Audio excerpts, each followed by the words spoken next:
Okay.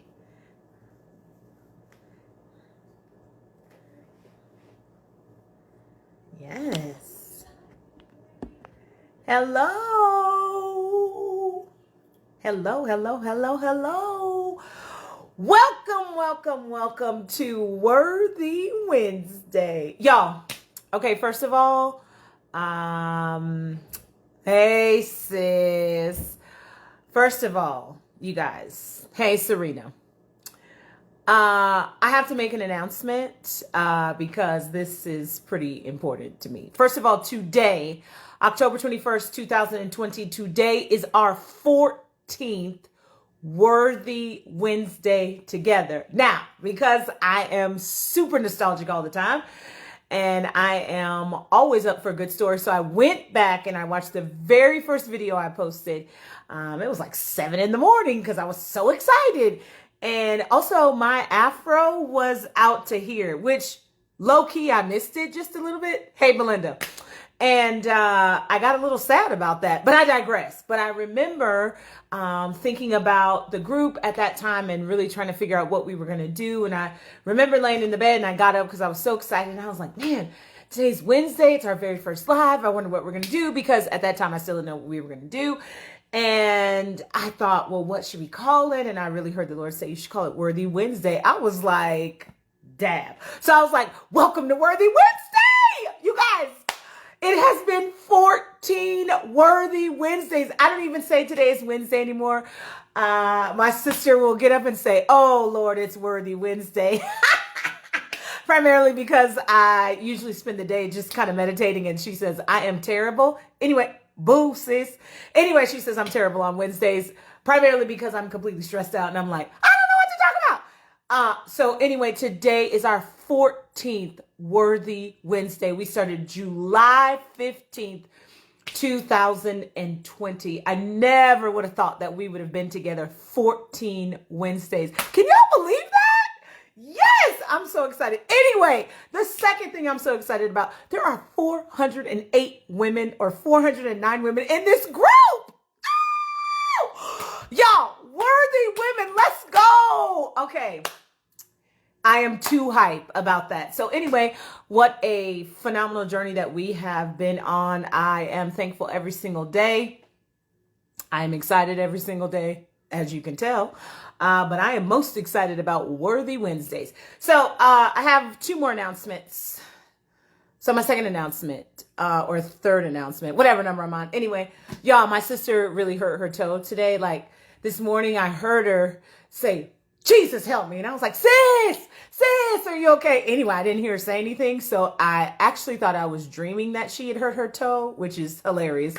But she thinks she might have broke her little pinky toe. Anyway, so y'all say a prayer for her. We got it wrapped up now and we got some ice on there, but she is so injured. So you guys say a prayer for sister. And then finally, my final little nugget of announcements. Y'all, 2021 is rapidly approaching. And I just want to say, guess what we're going to do, Worthy Women in 2021? We're going to have a Worthy Women's Conference. Y'all, I am crunk. Do you hear me? Okay, I don't know when I'm going to have it. I'm thinking summer 2021. I'm leaning a little bit more towards July because a lot of East Coast people don't get out of school till June. So I'm thinking that last weekend in July, but going into the first weekend of August. And it's going to be a jam-packed 3-day event. So like when I tell you it's going to be Worthy Women Live, because that's what I'm calling it, Worthy Women Live, the conference theme will be Do the Work. Hello, that was our very first lesson. Oh, I can't believe I'm saying this. Oh my God, I'm so excited. We're going to have WW Live, which is Worthy Women Live, coming to you summer 2021. Worthy Women, let's go. Oh, I'm so excited. Anyway, all right, so that's all the announcements I have. Thank y'all for being in the group. Thank y'all for letting me share. It's been a great journey. All right, so sidebar, I'm also going to need a new notebook. I've done 14 Worthy Women in this notebook, and I think I might be able to do next week's if I don't run out of paper. And then I will retire this notebook, and it will be the first 14 worthy Wednesdays. Anyway, y'all don't know how much that excites me. So I digress.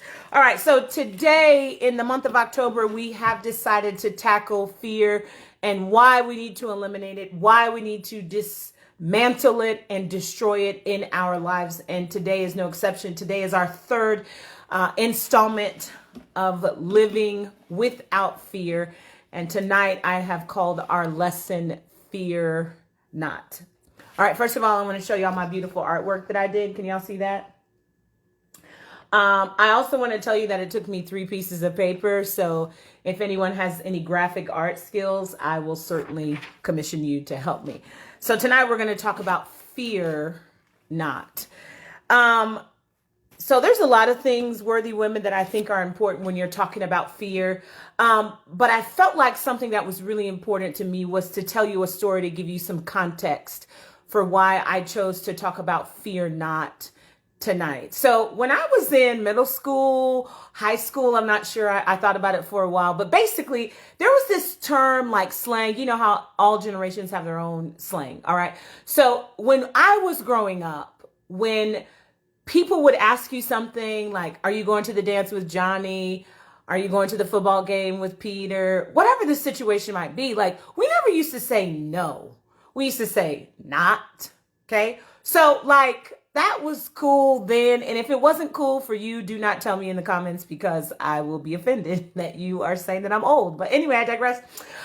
So we used to walk around saying not all the time. Like, hey, did you do your homework for 6th hour? Not.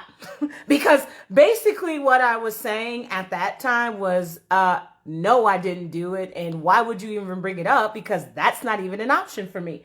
So I wanted to really think about what this 3-letter word meant, not, because we say it a lot. Okay. So I thought about, where do we put that word? A lot of times we put the word not in front of other words. For example, because y'all know I had to think about it. So we say things like not good. We can be talking about food. We can talk about clothes. We can talk about cars. If we say something is not available, like a telephone number, a piece of chicken, we can say something like not worthy. Because y'all knew I would bring it home, right? Okay, so we say that about ourselves, that I'm not worthy, that I'm not smart, that I'm not capable, that I'm not strong, that I'm not chosen. And so, y'all, I was like, I need to figure out, first of all, why are we doing those things? And second of all, how can a word that we use without even thinking, like I say not all the time, not today, not tomorrow, not on Monday, not on Sunday, not during Thanksgiving, not during Christmas. And basically I wanted to figure out, am I denying myself something when I say that we need to fear not? So I looked it up because, well, of course the dictionary is my BFF. This is what I found out in the dictionary, that not, y'all, it doesn't even have a real definition. That should give you an indication of how powerful words that we use, and they don't have a definition. So whatever I assign that word to, it changes what that word means. So not is a function word. That means it is used to make negative a group of words or a word. When you put not in front of something, you take something, for example, not good. Well, good by itself means that it's pleasurable. We like it. We accept it. We want to use it. But when I put not in front of it, I now make good negative. Worthy women, first of all, I thought to myself, I'm never using that word again. The second thing I thought is what does it mean when I now change the meaning of a word from saying something that was good to saying, no, it's not good anymore, or saying something was acceptable to saying, now this is not acceptable, or saying that I am worthy to saying, now I'm not worthy. So negative means that you deny something or you refuse it. But what got me in the definition, it says it is the absence or contradictory of something.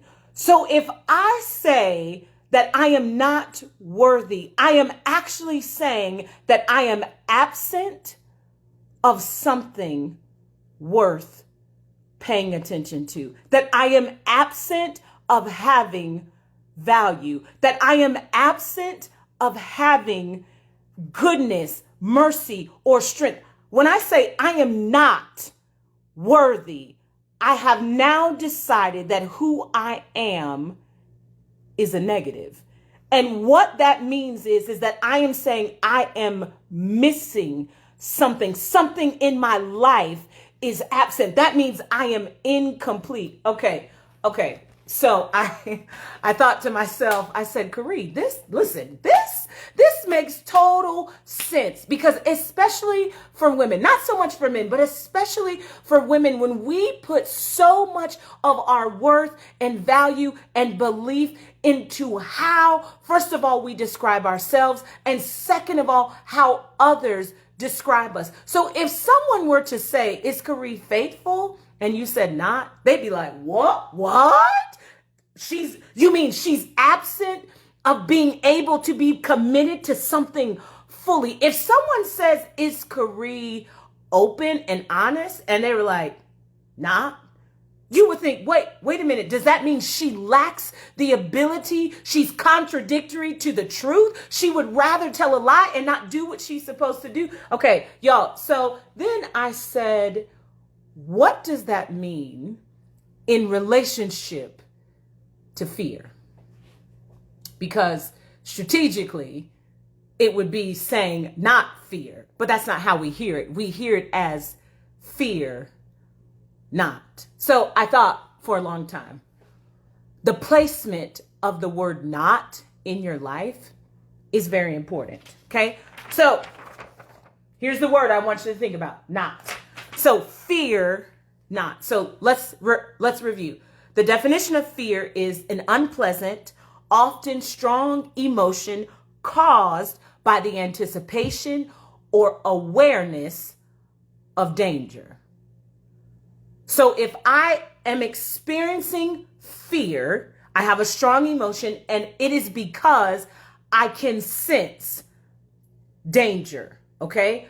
But if I say fear not, I am now saying to myself that even if I feared or I believed or my emotions are telling me, that my belief system is telling me that something is coming that is going to change how I live. When I say fear not, I then give the power back to myself by saying, I am saying now fear, the absence, is present in my life. So I don't have to ascribe to fear. Wait, so that means even if fear comes, I can say, I fear not. Because I mean that I am saying to myself, I will remove my ability. I will subtract myself. I will now create an absence of me being a part of that strong emotion, being a part of the anticipation and the awareness of danger. I am now saying I am absent. My belief is contradictory to me living in fear. I'm saying not to fear. Okay, so I thought to myself, well, I mean, it sounds really good and it makes sense in my brain, but I said, what does that mean if fear, and I have it, but it's absent? What does it really mean to say the absence of fear? Because when I say fear not, I'm saying, no, I'm not ascribing to that anymore. I'm finished with that, y'all. So the absence of fear, something that was expected, wanted, or looked for. Let's stop right there. Here's what happens in our lives. I'm not going to talk about you. I'm just going to talk about me. And I'm going to talk about me because I struggled with fear for a really long time. And since I've been an adult, there have been moments of fear in my life. But it's said that the absence of fear, that something expected, wanted, or look for. So something expected. Have you ever expected something and you didn't get it? I mean, I'm not talking about shoes or clothes or stuff that doesn't matter. I'm talking about things that were critical to the survival of your life. Like you needed a job and you didn't get it. You needed your house note paid and you didn't have the money to pay it. You needed a car, but your car broke down. You needed release from something, but you couldn't get it. You got a diagnosis of something and you didn't expect diagnosis to come, because it says the absence of fear is something expected. Wait a minute. Wait, does that mean if we operate in fear, we're expecting bad things and negative things to occur? It also says it's the absence of something that I wanted. Wait, y'all, listen.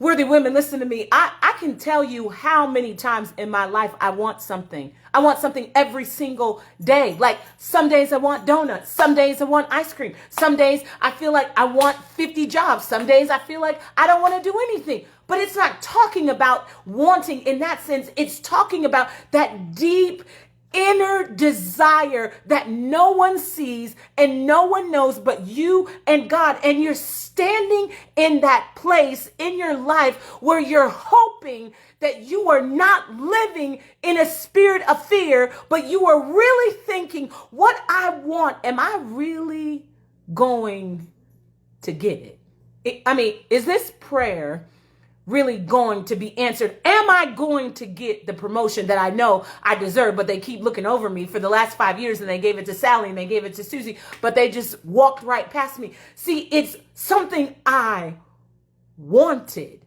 I wanted this relationship to work out, but it didn't. I wanted my children to make better choices, but they aren't. I wanted people to accept me, but I still feel rejected. See, that's what happens when fear is living presently in your life, because all of the time you are in anticipation because you're looking for, you're expecting danger to come. Y'all, when you say fear not, that means I don't want that anymore. But I need to know what my life looks like, because I've spent a lifetime looking, wanting, and expecting. And I think what has happened for me, I'm not going to say it's happened for you, but what has happened for me, when those expectations aren't met, I then change how I think and how I feel and how I operate, because I feel like fear won. Have y'all ever felt like fear won? Like fear that you wouldn't get the job and you didn't. Fear that you wouldn't make it and you didn't. Fear that you would constantly be misunderstood, and you are. And then you say to yourself, no wonder why I don't ever expect anything, because what I expect and what I hope for and what I'm looking for, that always comes. So I thought to myself, I said, well, what happens when I'm saying that I have to destroy fear in my life, not just today, but forever? But how do I live in the absence of fear when everything in my life causes a level of fear, because I'm not sure what's really going to happen? Yeah, I pray. Yeah, I read my Bible. Yeah, I believe in all of these things. But let's just be honest. Sometimes we feel like that doesn't even work. So it says that the absence of fear is something expected, wanted, or looked for. Have you ever looked for the answer? Have you ever looked for hope? Have you ever looked for faith? Have you ever looked for acceptance? Have you ever looked for you? Because what I've discovered with fear is that it's really not after other people. It's after you. Fear isn't looking for your sister or your brother, your sister, your mother. Fear is looking for you. And what happens is that when fear finds you, you can't figure out what your life would be like if you had it and it was absent. Because the only thing that you can relate to is being afraid. And remember last week we learned that afraid means filled with fear. So I was like, listen, I immediately have to get rid of fear. So I said, fear not means the absence of fear. So that means that something that is expected, wanted, or looked for is not present, or it does not exist. So, worthy women, it's easy for us to stand in that place, because anytime you experience a disappointment in your life, it's easy to say, well, that it wasn't for me. It didn't present itself, that, it wasn't for me. That's not what the Lord had. I mean, we find words to talk ourselves through things that literally shatter our faith. I mean, we'll talk ourselves right out of that disappointment, right out of that depression. But what gets me, and I mean, maybe you've never experienced this, so I'm just going to tell you what I've experienced. It's in the quiet moments. Like when you're a mother, you don't really have that many quiet moments because your mind is constantly moving. You have a lot of responsibility. If you're working, you have a lot of responsibility, but it's in the moments that you're lying still that you begin to think to yourself, a life without fear doesn't exist. A life without disappointment doesn't exist. A life without rejection doesn't exist. And because that's how I've lived for so long, I stopped having the expectation of fear not. And tonight, worthy women, I wanted to know what would happen if you stopped believing that the absence of fear meant that your life didn't matter. But the absence of fear means you have conquered that place where you felt your life didn't matter. Because honestly, that's the place that we have to get in. And those are the type of worthy women we must become. So, when I say fear not, that means whatever was before that word now has no power.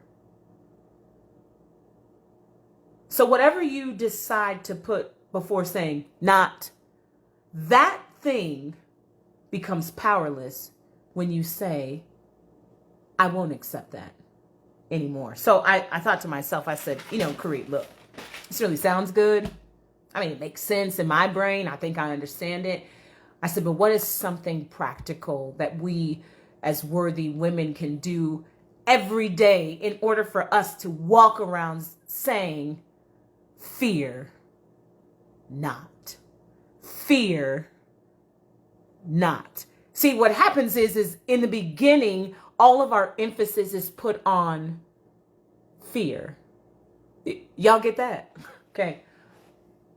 When I was probably 10 or 11, I came home from school one day and my mom said, I have to pray for you. I'm tired of you being afraid. I'm tired of you being fearful all the time. Okay, well, I didn't really know because, when you're a preacher's kid, whatever, your parents are they're not like everybody else. And you pretty much learn to accept that. So my mom prayed for me that I wouldn't have fear, that I wouldn't be afraid. And y'all, I can only tell you because this happened to me, so I don't know what your experience is. But while my mom was praying for me, I felt like, in the Tom and Jerry cartoons, and they would wrap the anvils around their necks, and it would just be so heavy that they would fall to the concrete or whatever.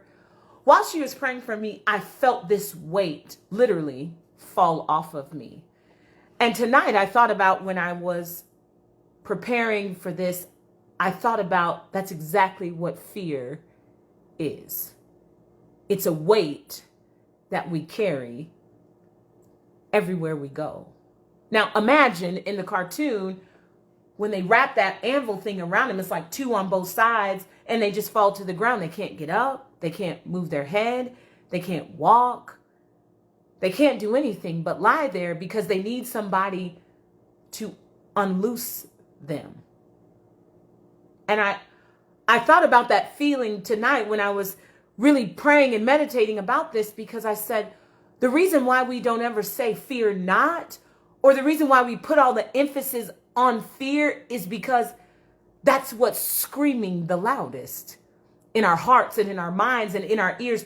We're speaking so many words of fear and doubt and unbelief that it doesn't even matter that where the emphasis should be is on the not. We can't even say that because we're just like, fear, fear, fear, fear, fear. And the not is like, nah, nah, nah, nah, nah. And it should be fear, fear, fear, fear. And not, because when you recognize that you stop, you do not assign anything negative to your life. What came before the not is absent of the power to destroy. Y'all, I literally laid on the bed thinking about how many worthy women are lying on the beds, on their floor, on the concrete, on their desks at work, in the kitchen, literally weighted down with fear because all of their emphasis is on fear, and we are afraid to assign not to it.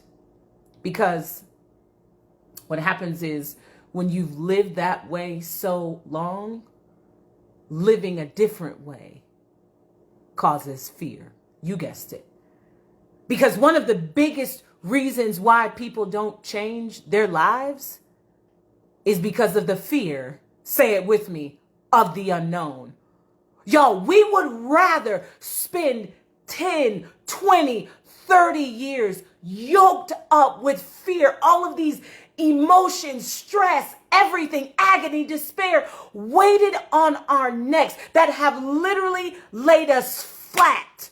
I mean, we can't even lift our head to say, no, I don't want to. This is not how I want to live, because we would rather not find out what our life would be when fear is absent. Okay, so Worthy Win, I'm just going to say right here, for me personally, I could have slapped my own self, because I have lived moments thinking that it was better to live in fear than to fear not.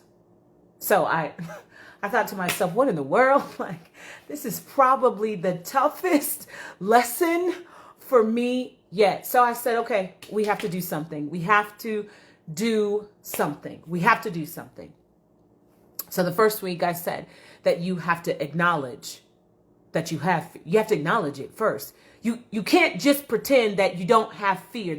That's not going to get rid of it for you, okay? That's like saying you don't have a problem eating donuts and you know that you do. But if you never acknowledge that you need to stop eating a dozen donuts a day, not only is it bad for you, it's bad for your teeth, it's bad for your health, it's bad for everything. You will never decide to make a change. So you have to acknowledge. That's what we did the first week. Last week, I said that you have to replace fear. So you have to replace fear. When you feel fear, if you feel afraid, that means you're filled with fear. You have to replace fear with other things: faith, belief, hope, joy, singing.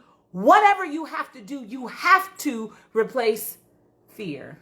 And so then tonight I thought, what is it that we need to do next? And what I discovered is that we need to deny fear entrance. And for those of you that have fear that has taken up residence in your life, you need to evict that fear from your life. So deny means to declare. What? My favorite thing. You got to say it out loud. To declare to be untrue. If there is fear in your life, anywhere, you need to declare that fear as being untrue, because guess what? It is untrue. You're not denying that you don't, or you may have a feeling of fear because it's an unknown, it's a new situation, but you can declare, I will fear not about applying for a new job. I will fear not about going back to college. I will fear not about believing that the best of my life is still in front of me. I will fear not that I am beautiful, I am worthy, I am loved, I am called, I am chosen. I will fear not that I'll never have a relationship again, that I'll love and they'll love me and we want to be together forever. I will fear not that I won't allow offense, anger, frustration, disappointment, rejection become my life's song. You have to declare that those things that are coming are untrue. And then the final part of deny is that you have to refuse to grant it permission. You know, when you have children, you teach them manners. You teach them to ask for permission. And usually when they ask, access is granted to them. Sometimes they ask you and you say no. But with fear, when you deny something, when fear comes knocking at your door, at work, through your favorite coworker, through a text message from the guy you hoped y'all get together and be together, from your girlfriend who really hasn't been as faithful to you as she should have been in your friendship, when the call comes from your doctor, you can refuse to give it permission. You can say, I will not allow this to cause me to fear. I think a lot of times we say, you know, yeah, just declare it out loud and it'll work out. But we don't talk about what goes on in your brain. So let me talk about that for a second. I have no problem declaring anything if it's untrue. Fear, get out. Hopelessness, get out. Depression, get out. Rejection, get out. But see, I don't really have a problem denying those things. I'm going to tell you where the battle really lies for me, and I'm certain it probably lies there for a few of you worthy women. The battle lies in our mind. How do you stop giving fear access in your mind? Because see, your mind is going to tell you, first of all, why are you even declaring that that's not true? Second of all, what are you going to do because it already happened? Oh, what was that too close? Because literally it slaps me because I think that's exactly what happens. I get defeated. I get afraid. I get scared. I get paranoid. I start sweating. I experience despair. I experience all of the emotions of fear because of what's in my mind. I don't know if you guys have ever, but the mind, y'all, it is the most powerful instrument that God ever created. Your mind tells your body what to do. Your mind tells you when to go to the bathroom. Did y'all know that? So if you don't take control of the thoughts in your mind, walking around saying just frivolously, I will fear not, I will fear not, don't mean nothing when you're laying down and all you're thinking about is, I'm full of fear, I'm full of fear, I'm full of fear, I'm full of fear. So for me, I've had to renew my mind daily. I'm going to tell you that. But I've also learned that when fear shows up in my thoughts, I have to change the thoughts that I think. And that occurs when you start saying the words that you need to say that will change your thoughts. Have y'all ever baked a cake and burnt it and you said, I knew I was going to burn that cake? You had that thought way before you baked the cake. And because you didn't declare and deny access to that thought of fear or failure, what you thought, your body, your mind got into alignment with and produced. So, worthy women, tonight I'm asking you, in our third week of destroying fear, are you ready to say not to fear? That I am not going to live afraid. I am not giving fear permission. I am not ever going to not believe in myself. I am not what people say that I am. Because when you fear not, you cancel the assignment of that word that preceded not. So don't forget this week, worthy women, that you need to acknowledge fear, replace fear, and tonight you need to deny fear to have residence and to have entrance into your life. It's Worthy Wednesday, y'all. I can't wait to see you again. Bye.